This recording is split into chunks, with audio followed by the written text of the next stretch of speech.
বগুড়ার সোনাতলায় একমাত্র সড়কটির বেহাল অবস্থা।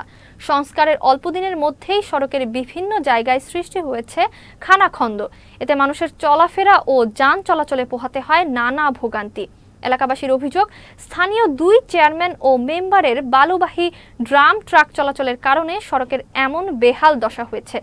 দানব দৃশ্য এসব গাড়ি চলাচল বন্ধ না করলে অচিরেই রাস্তাটি ধ্বংস হয়ে যাবে বলে জানান এলাকাবাসী। বগুড়া প্রতিনিধি মিনহাজুল বাড়ির পাঠানো তথ্যচিত্রে বিস্তারিত ডেস্ক রিপোর্টে।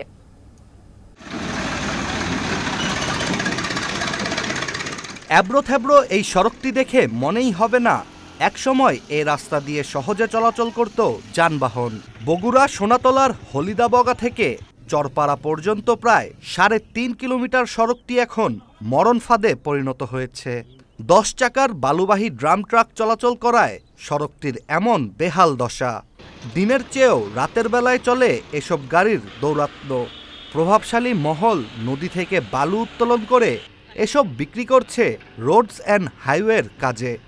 গোলাম রব্বানী চেয়ারম্যান, তারপরে টিম চেয়ারম্যান, আর আমরা 2 মেম্বার আছি, সচিব আছে, আমরা সবাই মিলে নিছি। বালুগুলো যাচ্ছে আস্তে যাচ্ছে হাই রোডে, 20 গাড়ি, 15 গাড়ি, 10 গাড়ি, 11 গাড়ি। বালুটা তো আসতে যাচ্ছে না, আমাদের বালু নয় যাচ্ছে আজকে কয়েকদিন আগে। এলাকাবাসীর অভিযোগ, ধারণ ক্ষমতার চেয়ে বেশি ওজনের যানবাহন চলাচল করায় দ্রুতই নষ্ট হয়ে গেছে রাস্তার কার্পেটিং। সড়কের বিভিন্ন জায়গায় খাদাখন্দ সৃষ্টি হওয়ায় প্রতিনিয়ত ঘটছে দুর্ঘটনা। বৃষ্টির দিনে কাদা জমে যাওয়ায় চরম ভোগান্তি পোহাতে হয় এলাকাবাসীকে। এছাড়া বালুবাহী ড্রাম ট্রাক চলাচল করায় ধুলোবালিতে অতিষ্ঠ হয়ে পড়েন আশেপাশের মানুষ। বড় বড় গাড়িতে বালু নিয়ে যাচ্ছে, যার কারণে রাস্তা একবারে, এবং বৃষ্টি হলে তো আরো সমস্যা, একবারে গাড়ি নিয়ে যাওয়া যায় না।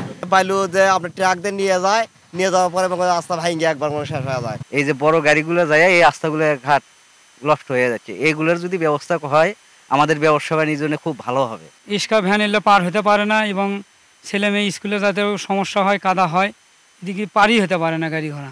সব কিছু ময়লাতে যাতা হয়ে যায়, 5-6 বার করে ঘর ঝাড়া লাগে, তাও ঘরের মধ্যে ধুলো। রাস্তাঘাট একদম বাজে অবস্থা। আমরা ঠিক মতো একটা টাইম মেনটেন করে রাস্তার কারণে কলেজ যেতে পারি না। পরিবেশের কথা যদি আমরা বলি, এই যে গাড়িটা যাচ্ছে দেখতে পাচ্ছেন, প্রচন্ড ধুলা। এই ধুলাগুলো মূলত আমাদের কলেজের ক্লাসরুমেও যাচ্ছে, নাক দিয়ে, চোখ দিয়ে, মুখ দিয়ে ঢোকার কারণে আমাদের অনেক শিক্ষার্থী অসুস্থ হয়ে যাচ্ছে।